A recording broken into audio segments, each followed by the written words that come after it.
everybody. Welcome to York Universe, the astronomy and astrophysics program written and presented by the students, faculty, alumni, not to mention those darn good friends of York University. I'll be one of your three hosts this evening. Yes, a party of three. I will be joined by Shatish. Hi there, Shatish. Hi, sir, and hello, everyone. Coming from the deep, dark places of the West Coast. And then Jesse. Hi, Jess. Hello, everyone.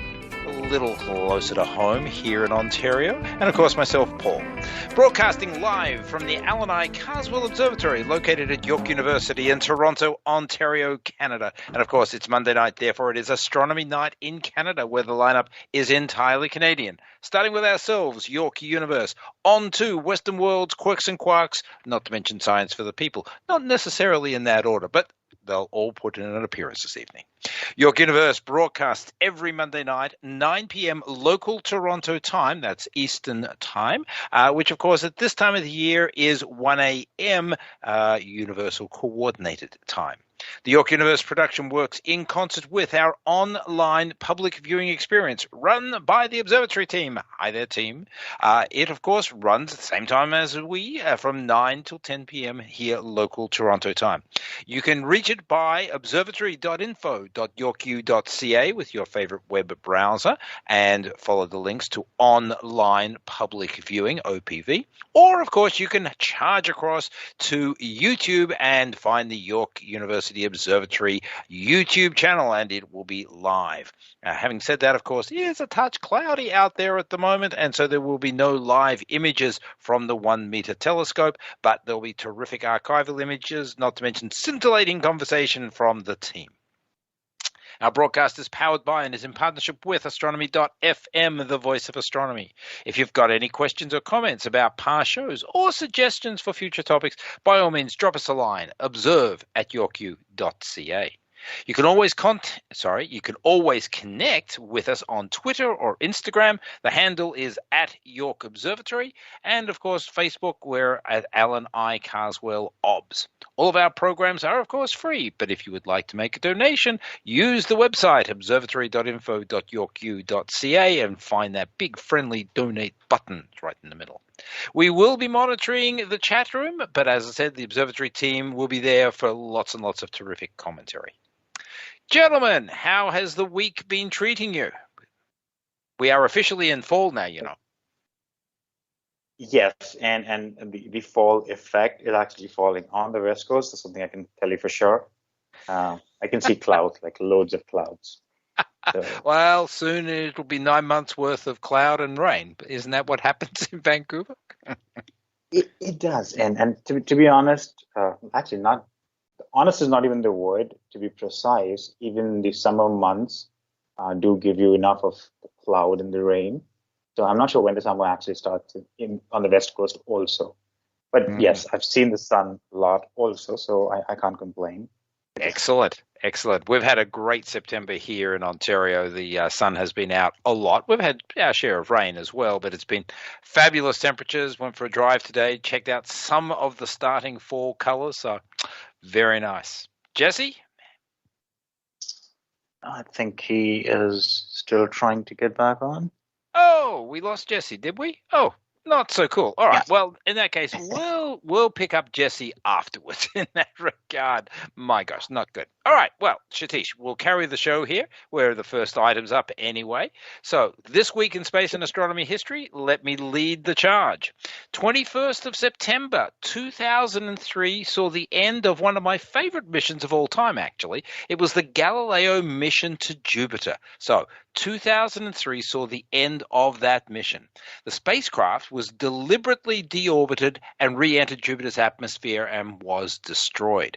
Of course, we've heard about this sort of thing happening before. The most famous one of late was the disintegration of the Cassini mission back in 2017 after its long stay at Saturn. But as I said, Jupiter and Galileo parted ways in 2003. Galileo was launched from the Space Shuttle Atlantis. It was one of the few actual interplanetary missions that was launched via the shuttle. I think there were 3 or 4 in total. There was meant to be a lot more than that, but they eventually decided that they didn't want to launch from Space Shuttle. But this was one of them. Galileo was launched back on October 18th of 1989. It was the Atlantis Space Shuttle. It arrived at Jupiter, some 6 years later. This is the torturous, let's bounce off the gravitational fields of Venus and Earth a couple of times just for good measure to pick up a bit of energy so that we can get out to Jupiter. So it was basically a 6-year and change journey out to Jupiter. December 8th, 1995 it arrived. This mission was famous for a number of things, including the infamous aspect of it, where the high-gain antenna never deployed. Because Galileo's launch had been delayed by the loss of the Challenger space shuttle back in '86, it was something like 8 years from when Galileo was prepared for launch to when it actually did launch, and then another 6 years, of course, on to Jupiter. So the bottom line to it is it was a long time for Galileo before it actually got to do science. During that period of quiescence, shall we say, on Earth, it basically just sort of hung out in warehouses, and eventually some of the lubricant on the high-gain antenna's deployment mechanism dried out, or at least this was the final conclusion, and the high-gain antenna never deployed. So instead of like a 2 kilobits per second transmission rate from Jupiter, we were stuck with around about 120 bits per second. Yeah. Anyway, it didn't stop great science being done and transmitted back. You just had to be a little more patient than was expected. Anyway, during the journey there, of course, Galileo passed through the asteroid belt, first up close and personal intercepts with main-belt asteroids like Gaspra and Ida. Really, really impressive. It even encountered a dust storm, believe it or not, an interplanetary dust storm about 4 months out from Jupiter, the first time that a spacecraft had actually encountered that. And of course, apart from the entry probe that was deployed in December that drifted down under parachute canopy for about an hour into the upper atmosphere of Jupiter, Galileo was the one that eventually sorted out what was happening at Europa, that it had a subsurface ocean. Of course, it was up close and personal with the radiation field. It was able to map out all of the volcanoes on Io and categorize the sodium ring that is, or sodium torus, that is in orbit around Jupiter, courtesy of Io. It was just a fabulous mission. Whichever way you want to cut it, it achieved everything that it wanted to, and then some. And as a side note, most of the data that was recorded by Galileo was recorded on a tape recorder. Because of the low gain rate associated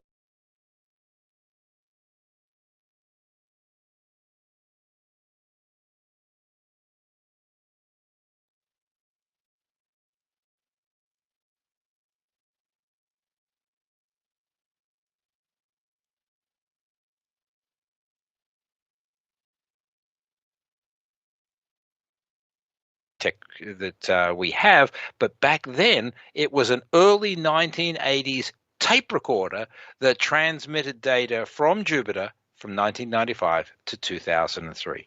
Pretty wild stuff. Anyway, 3 cheers for Galileo, and even though it was really sad that we lost it, it was a deliberate deorbit. And of course, the main reason that they did deorbit and destroyed it, they didn't want it to plow into Europa unexpectedly and therefore potentially contaminate a world that might contain life. So anyway, how about that? Okay, so I'm back. Oh, there you are, Jesse. I had one ear on all of the updates there. Yeah, you've got to clean house a little more frequently, I gather. Yes, my hard drive crashed on me because I am letting it build up too much. Yes. When it comes just on the Galileo, so we say these things like Galileo was deliberately destroyed, Cassini was deliberately destroyed because of these moons with these potentials. Of course, I'm all on board, but I do often wonder what the likelihood of contamination actually is, because I have to. It's got I to be have to low. believe that it's incredibly low because I believe that because look at all the stuff that we go send soft landing onto Mars, another potential habitat, and we're not worried about contaminating that place, In the right? slightest. Right. So we can't like what would be the likelihood of even first of all, it's unlikely it would even hit one of the moons. And then what like it would plow into Europa. But second of all, if it did, what's the likelihood of contamination? Probably low. But I mean, not that we shouldn't do it. We should always play it safe, but Or clean up behind ourselves. I mean, if we would take the attitude of cleaning up stuff that is no longer needed before we actually have an accident with it, that'd be a great philosophy for Earth orbit. that's a great point. Maybe the better reason to do this is just to clean house. Yeah. It's true. As I say, it was a But what great about? mission. Yes, Satish. Yep. I'm just saying. I was just saying. What about things that we can actually throw into other orbits? Because we know we can't even get there. I'm talking about cleaning house, so we should probably be worried about not not polluting other orbits too. Yeah, exactly. The less Being- space junk, the better, right? Yeah. And, in the case of Cassini and Galileo, they get completely disintegrated. I mean, you can't realistically deorbit something into the Martian atmosphere. You're just going to scatter stuff all across the ground. There's not enough atmosphere to destroy the spacecraft. But in the case of Jupiter and Saturn, no shortage of atmosphere. They re-enter at many tens of thousands of kilometers an hour, and no shortage of atmosphere there for friction. So anyway. It was a good mission. It set the stage for later missions, like Juno, which is currently in orbit around And Jupiter. Cassini, So really. in many ways, it did. The success of Galileo and the lessons learned about how to create that type of a probe were mapped across to Cassini. That is true. Yeah. And we managed to unfurl the high gain antenna on Cassini. Very, very helpful. Satish, you want to take us to Mars, I believe. I will try. So, and I will be talking about antennas again, and I will also be talking about transmission not happening. But anyway, so we would talk about September 25th, which was basically last week's This Week in History stuff, which we couldn't relate to. And this was 1992, Mars Observer. It was a robotic space probe. Of course, most of us must have heard the name. It was launched to study the Martian surface, magnetic fields, and spectral analysis. Most importantly, the communication, although, was lost 3 days prior to when it was supposed to get inserted in the orbit, which was the next year, August 21st. And then it was hoped to provide spectral line signatures, like I said, which it may have tried while on its closest approach on the 24th of August next year, which is 1993. What's worth noting, and probably does fit into the theme of things we're discussing, is that the communication system on board, which, as we know, didn't work, it boasted of a 2-axis gimbaled 1.5-meter parabolic high-gain antenna. Of course, there are heavy words to throw into the conversation, but it did mean something, I'm sure. And then it was mounted to a 6-meter boom. I think that's a lot of size for a space probe. And it was meant to communicate with the deep space network across the X-band using 2 GFP. I'll try and find out what the GFP means. It was NASA X-band transporters, and then there were 2 GFP command detector units.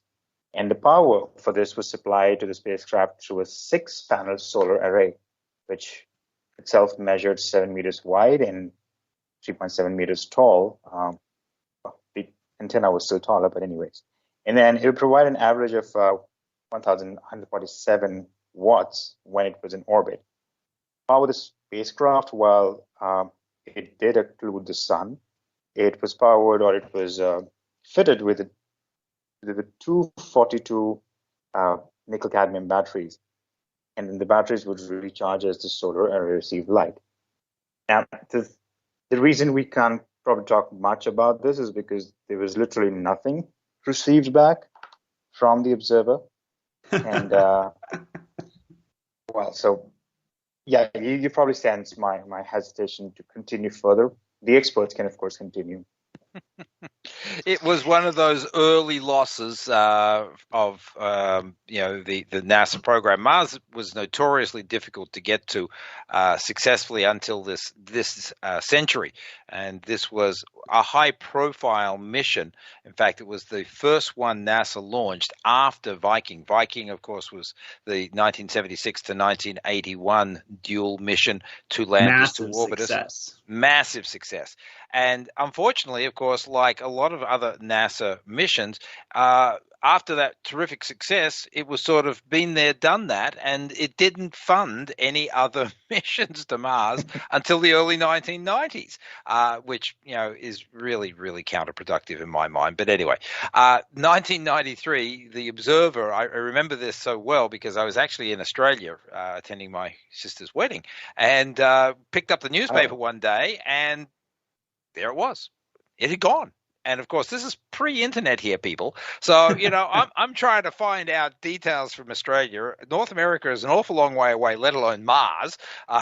You got to call people. You got to pick up the phone and give someone a call. That's right. But you don't want to know the rates for long distance phone calls back in 1993. Yeah, it was terrible. It really was. I believe The Simpsons told us that it was a lot of money. Yes. Yes, it was. Thank you. A very, very good reference. Anyway, it was sad because it was meant to be the next big mission from NASA following Viking, and there was a lot of expectation riding on it. And as you say, Satish, 3 days before orbital insertion, we lost it, and the investigation board that was conferred concluded that it was a faulty valve that was leading from the fuel tank to the engines.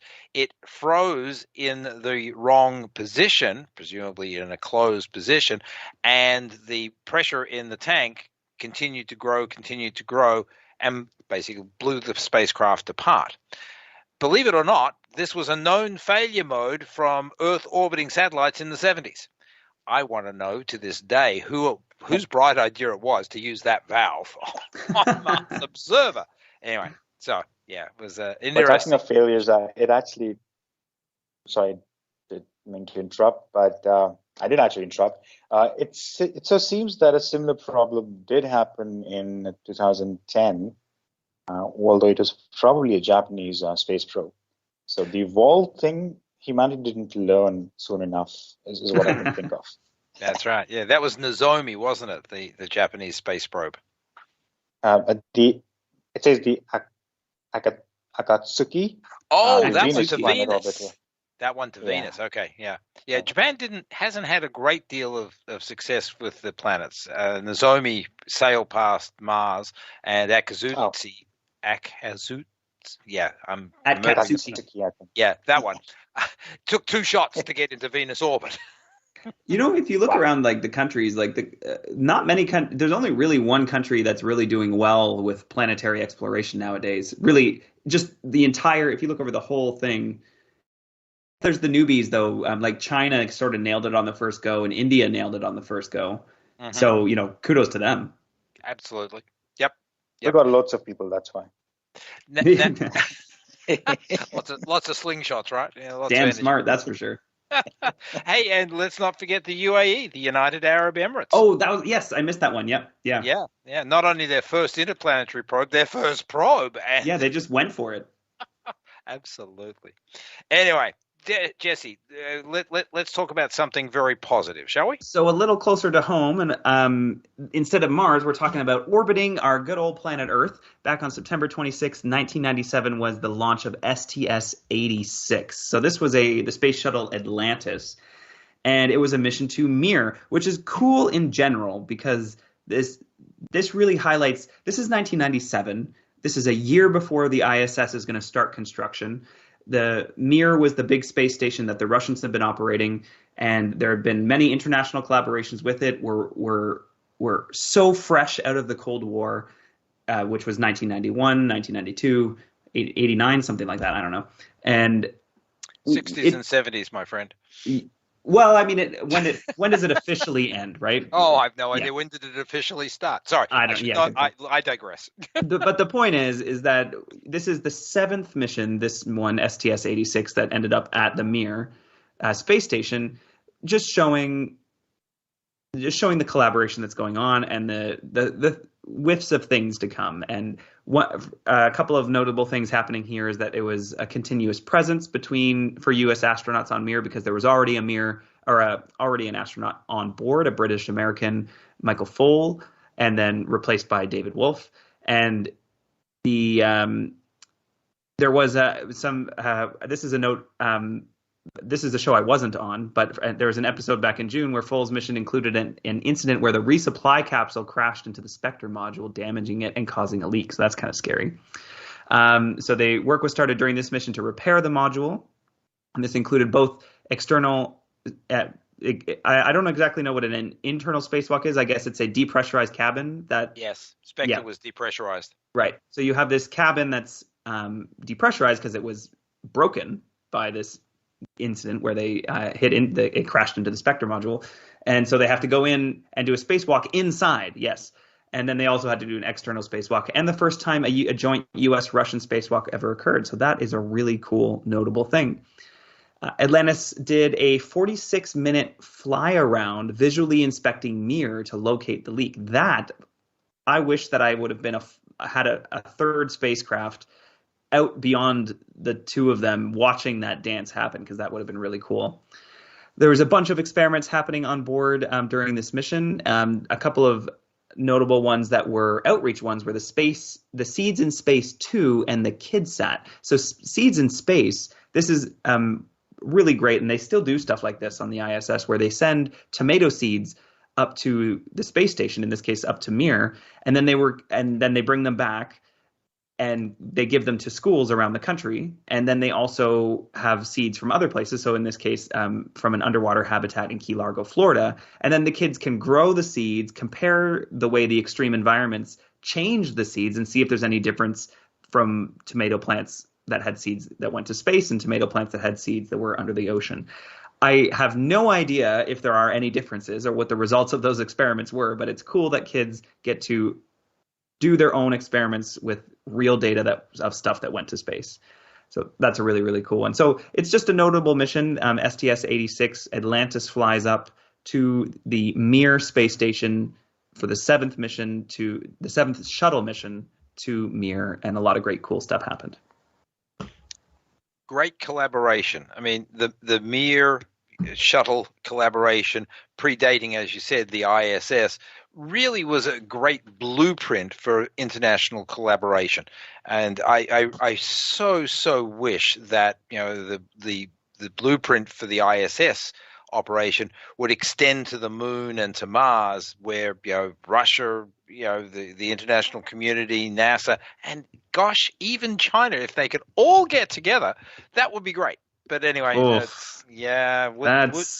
I think where we would be if everybody could get their acts together and contribute. Well, like I think I've said this before, I am optimistic about China being included into the fold. There's a little bit of doubt. I mean, the Russians and the United States have been doing very well over the last little while, but notably Russia is quite absent from the next mission to the moon. And that's because the United States really is trying to just ram it through. They've really claimed it as their own mission. It's not really an international effort. It's a NASA. It's the Artemis. I could rant on this because the Artemis is quite clearly meant to be the sibling, figuratively, metaphorically, actually, of Apollo. Apollo, most notably, the one that beat the Soviets, the Russians. So you can look at the branding that the United States is going for here, and obviously you're alienating the Russians, and so they're kicking themselves in here a little bit, or they're sort of shooting themselves in the foot a little bit here. But I am optimistic that I think with the efforts that China is going through, they're doing such good work. I can imagine that in the near future, maybe within the decade, there's going to be talks going on and maybe some joint stuff happening at the moon. That's my optimistic opinion. Well, I hope you're right. I really do. I'm not confident that you're right, but I hope. Well, neither am I. But I really do hope. But you know, just bringing back to the news item here, you know, the Mir shuttle collaboration, and in a way, you're right. I mean, you know, it was born out of the ashes of the Cold War, but it just showed what those two spacefaring nations could do when they put their minds to it. And I think there were like 10 missions to Mir that set the groundwork in place for the ISS. And here we are, 20 years and counting into the ISS's full occupation. And to me, it's such a terrific 20 years. There's been so much good that has happened. So many other countries have contributed. If they could just try and roll that over and go to the moon and go to the Mars together, it'd be terrific. If you really think about it, I know we could go on about this, but it blows my mind that the United States, like, you would never think that the United States and Russia were enemies 40 years ago, right? Full on possible, well, maybe not in the 80s, but like definitely in the 60s and 70s, like there was pretty rough times between those countries. And now they like built together with many other countries, one of the most complicated things in history. So like kudos to them for patching that up. I agree. And hey, it was still going on in the 80s. President True. Reagan wasn't a big fan of Russia at that point. Yeah, no of kidding. Course, the Soviet Union and so on. Anyway, good stuff. Mir shuttle. Absolutely. I've just realized that I'm on a real downer tonight. I want to tell you about another space probe that we lost. Come on, Paul. I know. It's terrible. Next week, I've got to be more positive. Yep. Anyway, this one's Mars Climate Observer. And I use this example actually in my teaching because it is all about units. Now, units, you say? What the heck's he going on about? Okay, well, this space probe was launched on December 11th, 1998 as part of a double header that was going to Mars. This and the Mars Polar Lander. Spoiler alert, neither spacecraft made it. On September 23, 1999, the Mars Climate Observer failed its orbital insertion maneuver. In fact, it failed it so badly that either it ended up face planting on the surface of Mars or it got slung out into heliocentric orbit. Bottom line to it is we lost communication and we got zero data from Mars with this spacecraft. What happened to it? Well, first off, I guess I should tell you, as the name suggests, Climate Observer, it was designed to monitor the atmosphere and the surface conditions. This was one of the sort of targeted missions to try and get a really good understanding of the complete Martian environment. We had been to Mars prior to this. We spoke about the Mars Observer and how it didn't get there. We were there with Sojourner, Pathfinder, a little rover on the surface of Mars, but that was only 3 months in 1997. And you have to go all the way back to Viking in the 70s before we're talking about data in a significant quantity. And of course, in the 70s, our technology wasn't nearly as good as it was in the 90s and so on. So Mars Climate Observer was designed to really get up close and personal with the Martian atmosphere and to monitor it over multiple years. Didn't happen, unfortunately. Why didn't it happen? Well, believe it or not, there was one group in the NASA family that was designed to monitor, or designated, not designed, designated to monitor Mars Climate Observer during its cruise mode, so from Earth to Mars. And that group, basically Lockheed Martin, then handed over the spacecraft for orbital insertion, and that was the NASA team. Believe it or not, Lockheed Martin was working in imperial units. So all of its coding was working through with sort of foot-pounds of thrust and, miles and of distance and miles per hour and so on. And when they handed the spacecraft over, the NASA folks were working in metric. And all of the data they got, and this still blows my mind that this actually could have happened, all of the numbers, they sort of took the numbers and changed the units to what they thought the units should have been and did the calculations. And about 2 days before orbital insertion, one of the NASA guys was looking over the stuff and said, this doesn't really look right. But nobody did anything about it. He brought it to the attention of his superiors, his supervisor, and they said, we'll look into it, and never did. Anyway, instead of slinging around the planet at a height of give or take a bit 200 kilometers, it ended up below 50 kilometers. And the spacecraft was not designed to survive that deep an entry into the atmosphere. And so, as I said, they're not sure whether or not it just face planted onto the surface or whether or not it sort of survived somewhat intact and got slung out into heliocentric orbit. So I tell my students who hand me in information on a test or on an assignment with just a number, with no units. And, that's really not a good thing to do here, people, because A, you don't get any marks for that answer, but B, more to the point, this climate observer shows you what happens when you're not on the same page with respect to the correct units. So NASA did not end up assigning fault to Lockheed Martin. They basically blame themselves for not enough sufficient error checking of the situation, which is certainly true, but they have managed to not have that problem ever since. So it only cost them sort of like $300 or $400 million to realize that they should be keeping the right units. And we don't even want to talk about the people's careers who were riding on the data that was coming back from Climate Observer. Really sad state of affairs there, September 23, 1999. I mean, what's to say? I can make a more. You can make what? I think I can make a more commercially inclined conclusion out of this. So, and of course, it's just a joke probably, but probably that's the reason why Lockheed Martin lost business ultimately, and SpaceX and others came into the picture. It certainly didn't help him any, that's for sure. I think the number one lesson out of all of this is that why is any company or research lab using Imperial? Why are we not, as a world, recognizing that SI units and metric are the way to go? Please find out an answer to that question. Yes. I was going to say, who knows the answer to that when you're south of the border, Jesse? I agree, it's beyond belief. It really is. But you only have to drive into the United States to know that they love their Imperial units. They do. Yeah. Yeah. It's very sad. So anyway, for all you aspiring scientists and engineers out there, make sure, as Jesse just said, SI units and nothing but SI units. Thank you.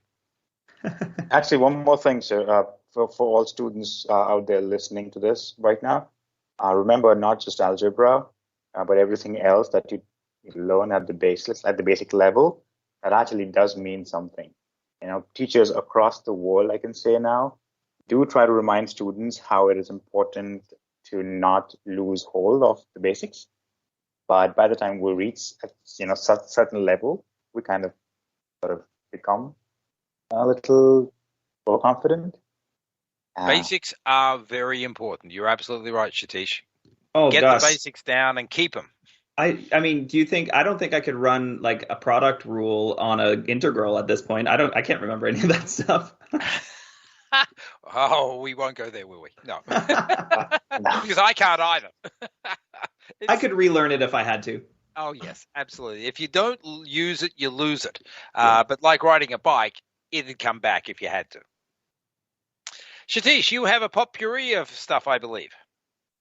I do have, sir. I'm trying to make it more interesting this time around. So 27th September, the date itself, we will talk about 3 different events, so to say. I'll start with the latest in 2008. Congratulations to Zhai Zhegang, if I'm pronouncing it correct, who became the first Chinese citizen to carry out a spacewalk. I haven't actually included more information here because that's more technical stuff and this is a small section. But I'm sure that was a big deal when it happened for them. Although I don't remember when was the first spacewalk carried out before that. The very first spacewalk by ever was 1963? Yeah. Okay, so yeah. You were close, 64. Ah, dang. Yeah. So that was one thing that happened on this particular day. And then birthday shout-outs for 2 people. The earliest was for Sir Martin Royal. The shout-out is for Martin Royal. And he was an English radio astronomer who developed radio telescope systems, also being the first to publish interferometric measurements at radio wavelengths. And then he also shared a Nobel Prize for Physics with Anthony Hewish, which I'm sure is a famous name as well. Yes. So that was in 1970. Oh, yeah. Yeah, Hewish got the Nobel Prize for the pulsars, right? Yep. When it should have been So, his yeah. postdoc, Bell Burnell. Yeah, Jocelyn. That never happens, right? No. Yeah. Anyway, so I can't get into politics, but so yeah, but that was also the first time a Nobel Prize was awarded for research in astronomy. That's what the Wikipedia Oh no page way, that was says. the first Nobel Prize in astronomy? It says it was the first Nobel Prize for research in astronomy or astronomical research. So I'm Oh, not sure if cool. that's entirely correct, because well, maybe yes. So, Cool. and I I didn't then know that. I can't confirm that one way or the other. I believe you. Yep. And I Wikipedia believe doesn't Wikipedia lie, I'm sure. precisely. And then the third event to talk about for September 27th is a birthday shout out for Stephanie Diana Wilson, who was born in 1966. By the way, Sir Martin Ryle was in 1918. Back to Stephanie Wilson. She is a NASA astronaut and she's done 3 space shuttle missions. She holds the record, or whatever the word is, to be the second African American woman to fly into space. And then she currently holds the record for the most number of days in space. That's 42 days for an African American lady. So, birthday shout out and congratulations to her too. I'm done. Woo. Quite the That's a collection. good mix of stuff.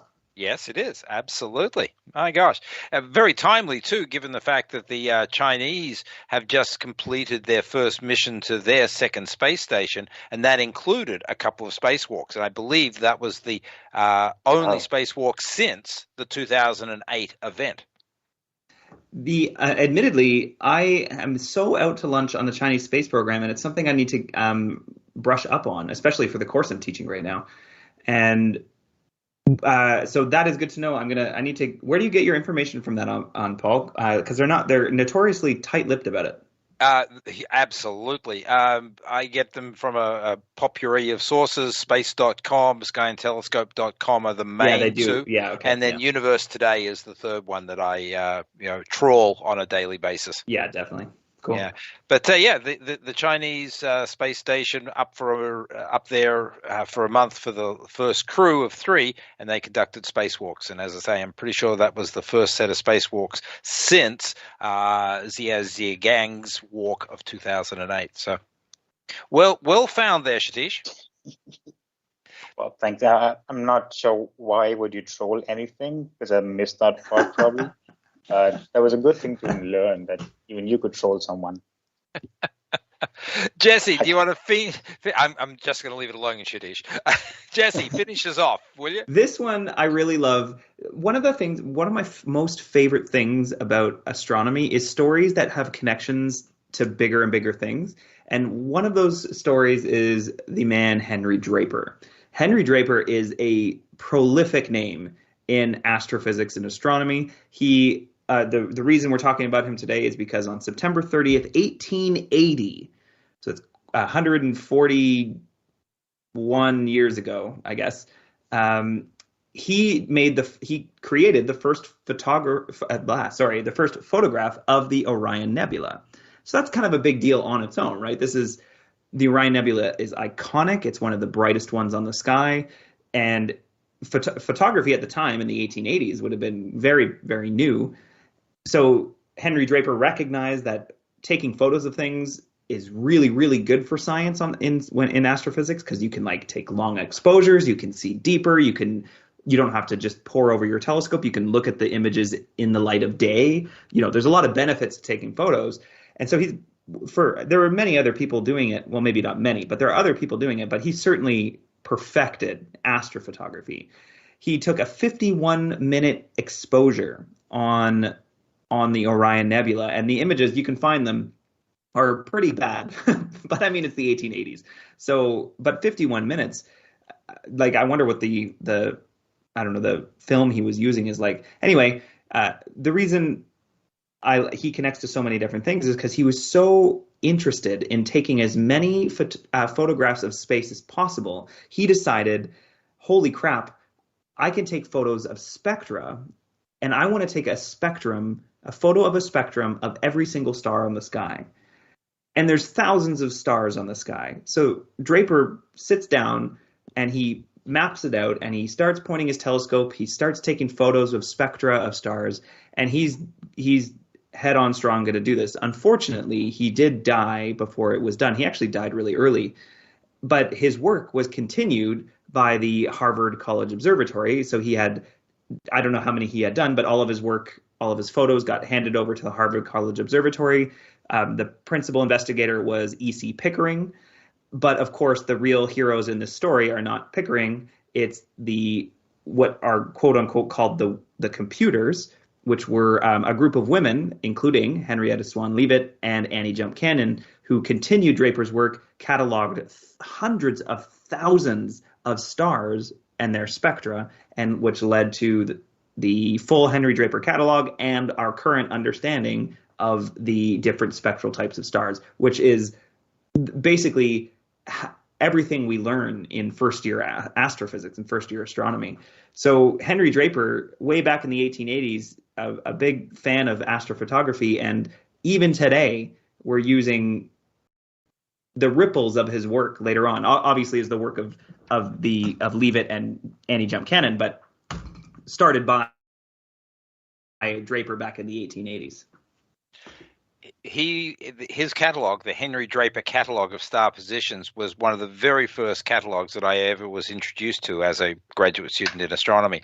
So his name ends up basically, at the beginning of almost every grad student's career, for those of us who are, observers, because you got to find stars, right? And as you say, he had these great ambitions of basically cataloging the entire sky. He did that, all stars down to, I think, 8th magnitude. He went through and found positions for. I mean, that's crazy. Yeah. I mean, anyway, yeah, he really is iconic when it comes to astronomy and putting into motion the fundamentals of spectroscopic analysis, as you say, collecting the data. I don't think he did very much with it because, as you say, he passed away early. But I don't think he did. Data, no. But getting that data started and then being taken over at the Harvard College Observatory, where would we be without the work of Cannon and company there in the early 20th century? It was pretty stunning stuff. Okay, folks, you're listening to York Universe, the weekly broadcast of astronomy and astrophysics out of the Alan I. Carswell Observatory. Myself, Paul, Jesse, Satish, keeping you company tonight.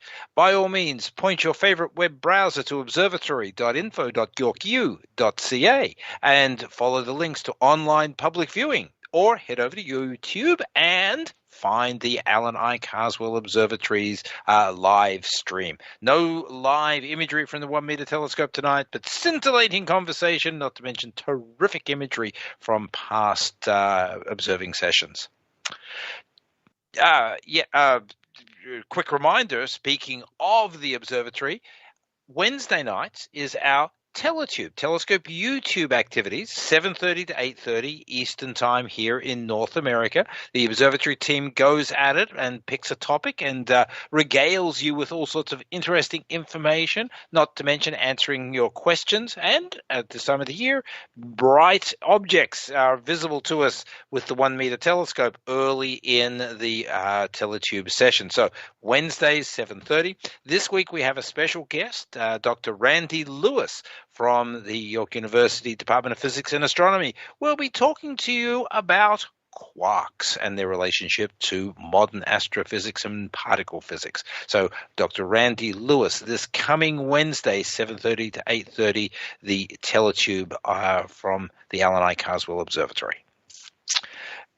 I got to say, those teletubes are incredible. So the work that they're putting into it, the observatory team, they're great. Great shows. They're all up on YouTube for you to watch. Their guests are great. It's all good content. I can't say enough good stuff about it. I agree with you wholeheartedly. The students put in a lot of phenomenal effort, and they love it. It shows in their presentation, both the quality of the imagery and the content, as well as their delivery. They really do enjoy their job, so as to speak, and I'm sure they're learning a ton about it as well. Jesse, do you want to lead off with one of our 2 news items for tonight? Yeah, I'll make this one quick. And I'm honestly surprised by this. So this is a story about another private space company. Now, this I don't mean to say that in a bad way, because of course there's going to be more space companies. There's going to be space companies popping up over the next 20, 30, 40 years, because this is the new economy. This is like the internet craze back in the 90s and early 2000s, except it's not going to burst. So if you want to start a space company, go for it. Anyway, there's a new company that's being started. Most notably, this is making news because it's being started by Steve Wozniak, the Woz, the great and wonderful, powerful Woz of Apple fame. He's one of the co-founders of Apple. And Ripcord founder Alex Fielding are starting a space company. Now, they're being tight-lipped about exactly what their space company is about, but apparently it may be a company where they are a new satellite company focused on monitoring and cleaning up objects in space. So they're potentially trying to build into that space of dealing with the space junk problem. We all know there are literally, well, it depends on how tiny you want to go. If you want to go to the smallest thing, there's millions of things floating around our planet of junk that needs to be cleaned up. There's some, when it comes to bigger things, like bigger than a few centimeters, then you're talking more like 20,000 things. But they need to be cleaned up, and someone needs to do it. So perhaps this new company with the Woz and Fielding are going to tackle that challenge. My question, though, here is, how is that a sustainable business model? Because you need to have incentive for people to pay you to go clean up. And and I always go back to the ocean analogy here, where we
are actually worth something.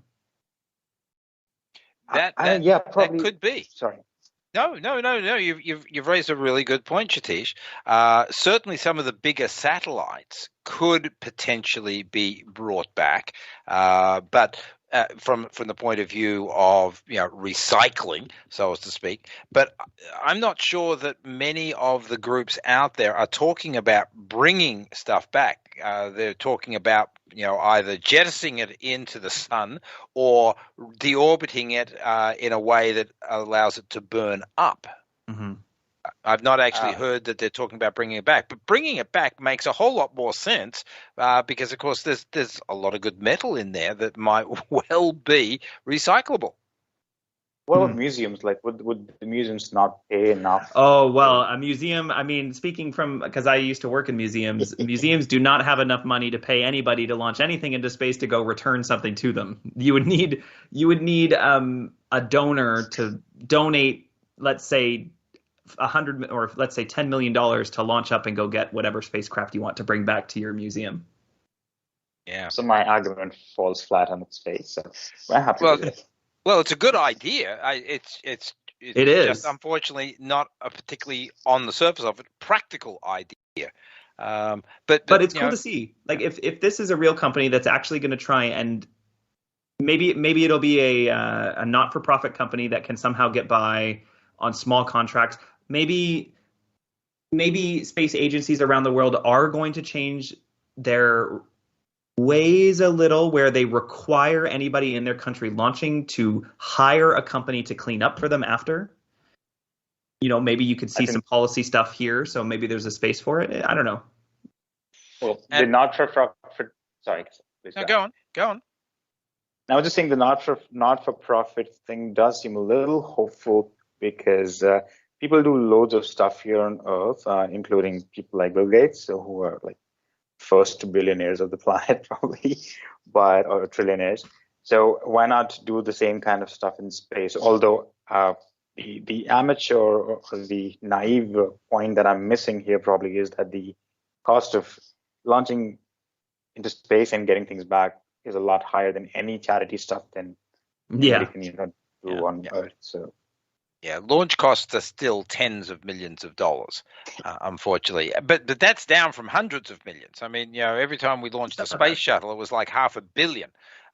So now SpaceX can lob satellites into orbit for a few tens of millions. So it's come a long way in terms of the cost. But whether or not that is a viable business model, as both of you are suggesting, seems debatable. Build the cost of retrieval into the package, that makes sense, but that's only for going forward. It doesn't change the tens of thousands of pieces of material that are up there. And I just hope that we don't have a catastrophic loss of human life before people do figure out a way to clean up low Earth orbit, particularly. Fingers crossed. I'll try and spin conspiracy theories about this now. It's a good pastime. That was a joke. Okay. All right. Well, moving on. A bit of astronomy. Yes, really. Honestly, people. Astronomy? Yes, I know. What can I say here? Exoplanets, a topic that is near and dear to my heart. It's over 26 years since, well, actually, it's going to be 26 years next week since the discovery, or the announcement, more to the point, of the first exoplanet. All right. So, Satish, I'm going to put you on the spot. What was the name of the first exoplanet that was reported around a sun-like star? Oh, No, you really caught me on the wrong foot. I know. All right, so I'll turn to Jesse. 51 Peg. Yeah. There you go, 51 Pegasi. Well, 51 Peg B, I guess, technically. That's true. Quite correct. So 26 years ago, next week, 1995, Quaylor and Merlot were the two astronomers who found the first exoplanet orbiting a sun-like star. Anyway, AU Microscopy B is the exoplanet in question. Now, as I've just alluded to, exoplanets are now just about everywhere, okay? I think we are well over 7,000 known confirmed exoplanets or exoplanetary candidates that we're working to confirm. 7,000. So 26 years ago, the only planets we knew for sure that existed out there in space were at that time it was 9 planets in our solar system. It's now 8. We won't start out on Pluto. Okay, but the only planets we knew about were in our solar system. Then Mayor and Quilo found 51 Peg B, and the floodgates have opened thereafter, particularly courtesy of the Kepler spacecraft. Okay, so 7,000 exoplanets and counting. What is so special about AU Microscopy B? Well, the answer is its star, AU Microscopy, and I'm just going to call it AU from now on because microscopy is a really tough word to keep pronouncing. So AU is a red dwarf star. It's about 32 light years from Earth, so it's relatively close, but it's young. We're talking about 22 million years old, okay? Whoa. This is a star hot off the shelf, hot off the assembly line. I mean, it is so young that there is even a bit of a debate whether or not the nuclear furnace has fired up in its core. Have we started actually fusing hydrogen into helium in its core? Not really sure, because red dwarf stars are relatively small in mass. They can be half a solar mass, 0.6, 0.7, but this one, and I didn't look it up, is probably about half a solar mass. And that means, of course, that the gestation period going from the protostellar cloud into actually being a star and so on, that's really long because there's just not a lot of gravitational contraction which is taking place here to speed things up. So it's a very young star, which means, of course, that the circumstellar disk, the material that is surrounding AU, the material which, of course, helped make that star, it still is clearly evident, which means that when we're looking at this circumstellar disk, looking for planets, we're looking for planets that are literally in the throes of formation. So that's what makes this star so really interesting. It's young, and therefore the exoplanets, and we have found 2 so far, are also very, very young. AUB, okay, this was the first one that was found, and as they found AUC as well, but let's just focus in on AUB. It has an orbital period of about 8.5 days. Very close in, very tight orbit, but remember, red dwarf stars, they're not very hot. They're sort of smoldering along at about 3,500 degrees. So, 8.5 days orbital period sounds very close, and it is very close. However, it is not being, radically heated like, you would have if you had an 8.5-day orbital period around our sun.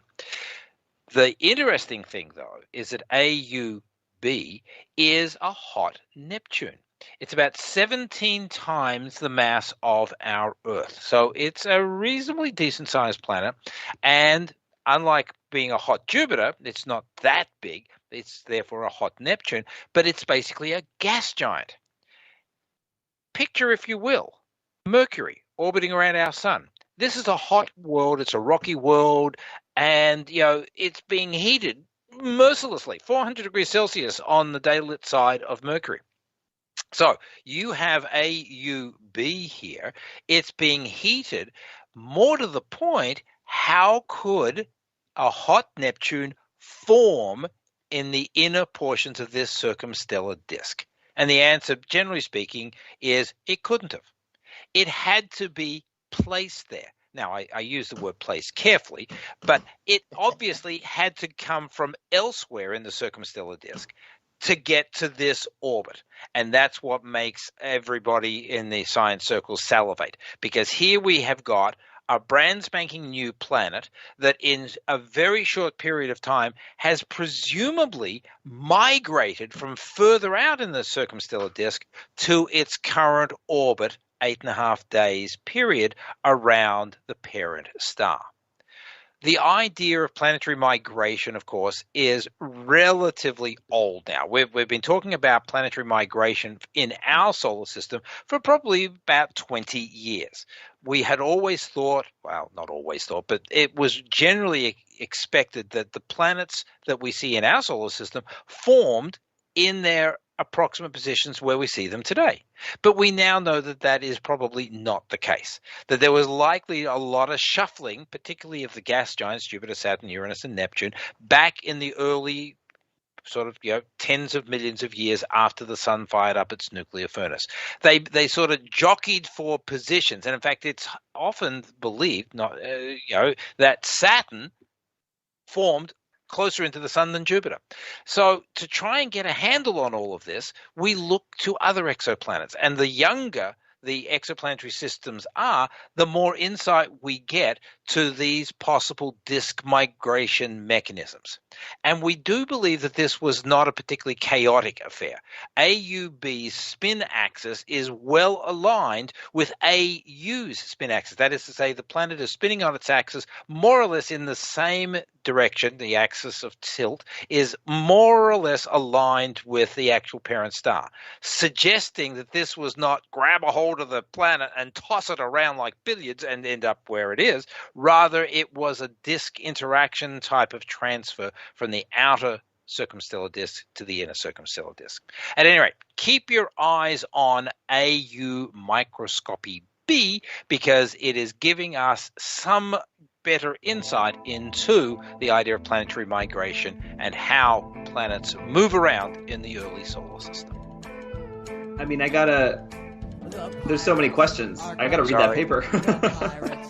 Yeah, I didn't leave Me much too. time for a bit of chat. No. Sorry about that, guys. That's true. But yeah, I mean, the more exoplanets we find at differing stages of evolution, the more insight we get to planetary evolution. Anyway, before AFM begins to yell and scream at me, you have been listening to York Universe, the weekly broadcast of astronomy and astrophysics out of the Alan I. Carswell Observatory here at York University in Toronto, Ontario, Canada.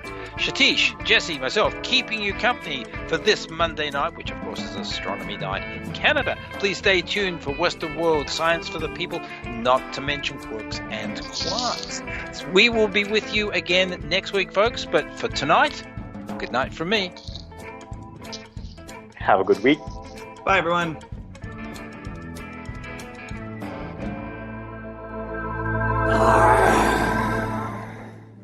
We hope that you've enjoyed this program from AFM Radio, the broadcast service of Astronomy.fm. This program has been released under Creative Commons license. Please contact us for details. You may find more of our AFM original programs on our website. It's really easy to find us. We are Astronomy.fm. You may also find us in the iTunes radio listings near the top of the News Talk section, and also as an iTunes podcast selection. We'd love to hear your comments. Please email us at radio@astronomy.fm. Thanks so much for being part of the voice of astronomy around the world and across the known universe. This is Astronomy.fm Radio. AFM. Hi, I'm Michelle Shepard, host of Uncover Sharmini from CBC Podcasts. In 1999, 15-year-old Sharmini Anandavel disappeared on her way to a job that police believed didn't exist. 4 months later, her remains were found in a wooded ravine. I revisit the case that has stayed with me for over 20 years, ever since I first covered it as a cub crime reporter for the Toronto Star. You can find Uncover Sharmini on CBC